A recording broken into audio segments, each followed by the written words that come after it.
What's going on, guys? Hope you are all doing well. Happy Sunday to you. Doing a Q&A here. So I missed last week. Like I said, I'll be doing these Q&As probably, once every week, if not every other week.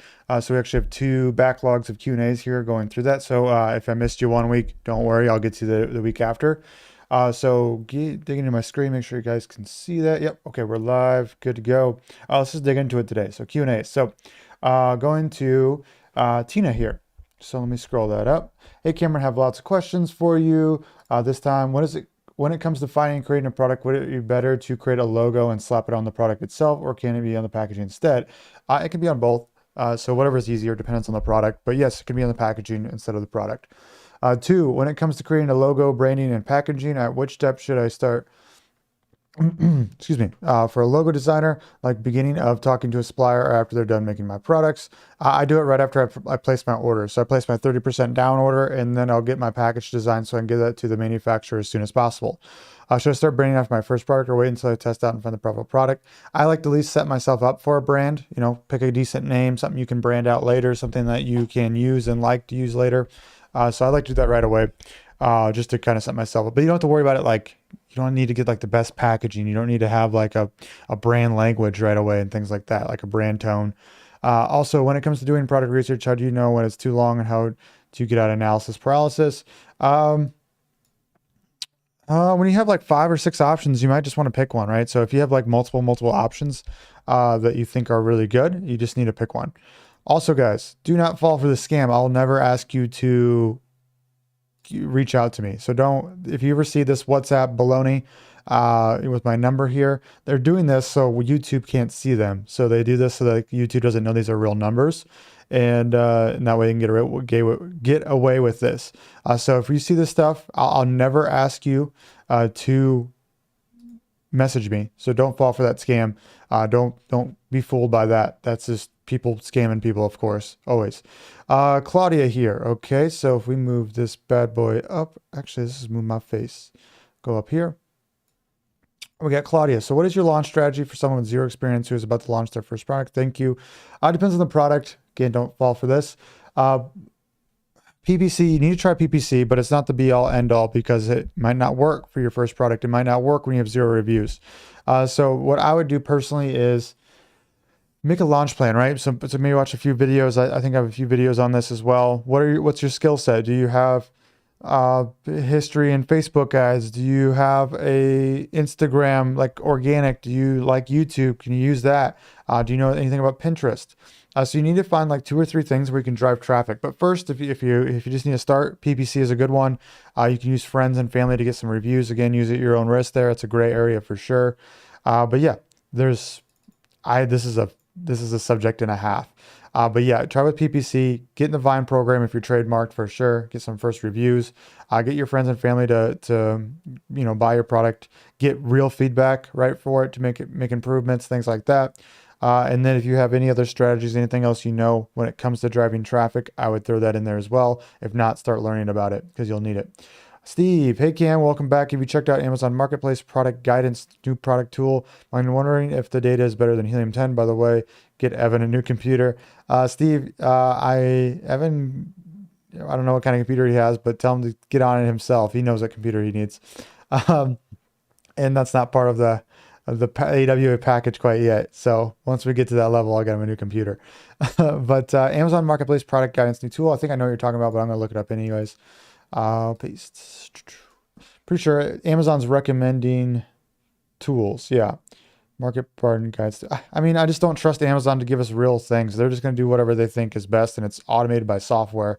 So for anybody who don't know this, is Amazon's referring people in the back end of Seller Central to, hey, this product has an opportunity, or hey, this product, would be a great one for you to start yourself. Well, it doesn't mean it'll be a good opportunity. Just like if you go to product research apps and it says a 10 out of 10 opportunity score, that means nothing to me. Same thing with this. Maybe it's a good place to get extra ideas, but you need to do your back end research to make sure it's actually right. So, yeah, Steve, I wouldn't take that for as perfection for an answer, but it's definitely something where you can get a few ideas from. Again, scam, ignore that. Next week's Q&A questions. So going through some more here. So we got Trevin Williams. Let's see what this looks like. Okay, put my face back down here. Beautiful. All right. So, hey Cam, let me see everybody here. Yeah, we got people on. Looks like I'm live. That's good news. Hey Cam, I have a few questions for you. We launched our product in about 2 weeks, so any tips you have for us would be great. One, if you're short on inventory, should you raise your price to slow sales or continue to sell until you sell out and close your listing until new inventory arrives? Great question. This depends on the goal at the time. If your goal is to rank up, to move up organically, to eventually, overtake the market, things like that, I would not raise your prices because you will raise your BSR, your best sellers rank, and hurt yourself when you come back into inventory. You're going to hurt your rankings and it's going to be harder to get back up. If your goal is profit right now, then yes, you should raise your price. But long term, if you're looking long term, you should just close your listing, preserve your BSR until your stock gets back in. If your goal right now is short term profit, then you should raise the price. Two, do you have recommendations on how to sell during your honeymoon period? Yeah, you need to know what the heck you're doing, essentially. You need to be, I mean, like telling beginners to think about the honeymoon period unless you have skills, right? Like think about the honeymoon period when you're in your third, fourth product and you know what a product launch takes, then you can plan this out 3 months in advance. But when you're first starting, you have no idea, like you're going to start PPC, you're going to be learning that. Like, how do you drive external traffic? Are you driving external traffic? Do you have any skills outside of that? Do you have an email list? Do you have, traffic on YouTube, Instagram, Pinterest, whatever it may be? So you need to make what I call a launch plan, and then you need to execute that launch plan during the honeymoon period, which is with the first 2 weeks or so, 1 to 2 weeks there essentially. So yeah, you just need to get after it right away if you want to take advantage of this, but don't beat yourself up if you miss out on this period because you're learning PPC. That's just part of the process. I hate people who talk about honeymoon period when it's their first product. It doesn't matter. You're not going to take advantage of it anyways because you don't know what you're doing yet. You need to just build the skills. And then when you do have those skills and you launch a second, third, fourth product, then you can take full advantage because you're like, oh, I know exactly what to do. I'm going to do all 3 of these launch strategies at the same time. I'm going to take advantage of the honeymoon period. But when you're first starting, I mean, it'd be overwhelming to try to start that. We can put that in your repertoire, or whatever you want to call it. 3, is it necessary to increase normal inventory levels during Prime Day? Yes, absolutely. Most products, about 90% of products, yes, that makes sense. How likely is it to make money without using PPC? You need a source of outside traffic, so you just need to have a different skill set outside of PPC. Hopefully that helps. We got Omar here. Again, don't fall for these scams. I'm going to report this one. I'll just remove it. I've reported it a few times. But if you see it, report it yourself. If it's me, you'll see too. You see this little subscriber thing? So the scams don't have the subscriber thing here. So you see here, no subscribers right here, where if I reply to something, like I say, hello, beware of the scams, and I hit reply, you're going to see this. Oh, maybe not, because this is my app. Never mind. Sorry about that. I thought maybe, but you can click on me and see the subscribers, right? So if you click on this guy, he's going to have 0 subscribers, and you click on me, I'm going to have 47,000 subscribers. So don't fall for the scams. Again, sound like a broken record, but I mean, Allie here, like you're asking if this is my official phone number. No, why would I give anybody my official phone number? This is spam. Please report it. But going back to Omar's question here, I'd previously asked about international shipping from US to Canada. You recommend to just have another listing you see on Marketplace and have inventory there. Is there a drawback to having my product in the US and just allowing international selling shipping on my product? Yes, you're just going to have a lower conversion rate in Canada because your shipping is going to take like 10 days. They're going to pay extra for customs. Unless I have to pay some extra fees, I don't see why I shouldn't allow that in case there are some clients abroad who may be interested. Yes, like if you're not going to be in Canada, yes, unlock this because it doesn't hurt you at all. But I'm saying if you want to optimize for Canada, this is not the way to do it. That's what I'm trying to explain there. Omar, another question. If I'm selling product in the US marketplace and then realize the opportunity is better in the CA marketplace, is it simple to transfer inventory from the US to Canada? No, it's not. And just carry on from there. It's not. You're just going to have to take it out of inventory in the US and then push it over from a freight forwarder to Canada and pay customs again. Of course, I would have to create the separate CS listing. Would Amazon handle this move of inventory? No, they would not. It's going to cost a lot. And you have to do it third party. Ali, our Amazon representative recommends that we lower the price of our product to generate sales, then raise prices. It's funny that your Amazon representative is telling you that. Whoops. Let's click that. oops, whatever. We already have it listed for 121.75 minus the 10% discount. Instead, I choose to allow a $30 discount only for Amazon launch. This is new. It's not a product, as we actually wholesale it in the States also. $30 discount seems kind of scammy and sketchy. That's a big discount. I'd rather just lower your price $30 and maybe lower it $20 and do a $10 discount, like a $10 coupon. But yeah, this is a good way to generate more sales quickly and get ranking up there and get sales velocity, get reviews, is to lower your price and beat out your competition to push sales velocity. But you got to do your numbers, right? I don't know your profit margin. I don't know what's going on in your back end. How much inventory do you have? Are you doing profit? Are you trying to, what's your goal? Are you profiting right now? Or are you trying to push the velocity and get to the #1 ranking? So you just got to identify your goal there. But I'd rather you, instead of a $30 discount coupon, I'd rather you just put it down $30 and then put like a $10 coupon, or lower it $20 and put a $10 coupon there. If I understand what you're saying, I don't like raising my price to $100. Say my product's $50, but I'm going to raise it to $100 and put a $50 coupon in there. No, don't do that. Allie, no, this is not my official number. Please do not do that. Next, Justin here. Looks like a scam too here. Yeah. Just starting with selling in, let me remove that. Okay. Just started selling in the US about 2 weeks in. I'm the cheapest on all products and seems to own the buy box. So do not have a large supply of inventory, but I'm slowly buying things. Nothing has sold yet. How do you go about finding your arbitrage items and know that you're going to sell? What do you risk in order to make profit? Example, I saw an item I could have profited $8 per sell, but the rank was in the millions. So I'm assuming it would have took forever to sell or sat in a shelf forever. I'm currently trying to sell something ranked under a 50K mark. Still no luck, just looking for some direction. Thanks. Hey, Justin, I don't do retail arbitrage. I do private label. So I'm not the best to answer this for you.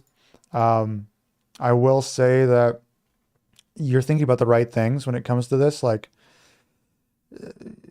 $80 profit is quite a bit in retail arbitrage. Like, how much did that item cost and how willing are you willing to sit on it, right? If you're willing to sit on it for 2 to 3 months, maybe you're doing FBM, so you don't have to put it into the warehouse, and that's cool. But if you really want to figure things out, I suggest moving on to private label and just retail arbitrage. It's just, you got to figure it out, what's working for you, what's not working for you, and everything. I haven't done retail arbitrage in like 3 or 4 years, so I'm not the one to talk to there. But yeah, this is Q&A, guys. I hope that was helpful. Let's see. We got a few questions in the chat here. Let me get to those. Let's go full screen. Look at that. Look at that good looking guy. The hat going right here. Should I go dual hat here? Look ridiculous. Oh, there we go. Nice. Too much coffee today. But Tamar says, hi, what's going on, man? Ashlyn Sims, hi, new to FBA. What's the best app to use to see what items to sell? Also, what's the fastest way to get ungated? You mean ungated? Ashlyn, best app to use. Again, you're probably talking retail arbitrage. I don't know. Maybe your Seller Central app to check prices real quick, see what you can get going here. And then for ungated, I forgot. There's a service I use to get ungated, but it might not be worth it for retail arbitrage because it's like $500, $1,000. That's for products I'm just selling private label that I can keep selling over and over again. Intuitive Tech Man, how do you get trademark protection in other countries like UK, EU, Canada, since those are first to file countries, meaning you are in US, can't you immediately handle sales there? You have to file in those countries. That's how you do it. So it's different. Like, just because Amazon honors your trademark that you got in the US and then you use that in the UK to get brand registered doesn't mean the UK honors that. So you have to get a trademark in the UK to actually have legal protection there, if that makes sense. So it's different. Amazon just does it to make sure that you're legit and they have a lower barrier of entry for brand registry, whereas the country's laws are a little bit more black and white, right? Islam TV, don't waste your time while watching. He is a real time waster. Thanks, man. I appreciate that. Thanks for coming on and let me know that. Jackass. Rukan, hey Cam, can you get visibility without PPC or any sort of advertisement? Yeah, so you can if you found a really good product niche, but I wouldn't suggest it. I would push it as fast as you can. I mean, use PPC a little bit. It depends on the product too. But no, I would say that you need to do some types of advertisement unless you have, do you call organic traffic advertisement? Like if you don't call organic advertisement advertising, God, I can't speak, then do organic traffic like YouTube or Instagram, create your own following, email list, things like that. If Yeah, that'd be the best way to do it. To spend the least amount of money is organic traffic, but it's the hardest traffic to capture. Like it takes a long time. Like think about my YouTube. I started my YouTube 3 years ago.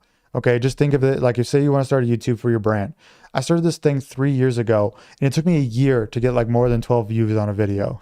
It took me a year of just making video after video after video after video to finally get some people to actually watch it. That's just how it works in organic. But once you tap into the organic traffic, it's huge because it just keeps coming, keeps coming, keeps coming.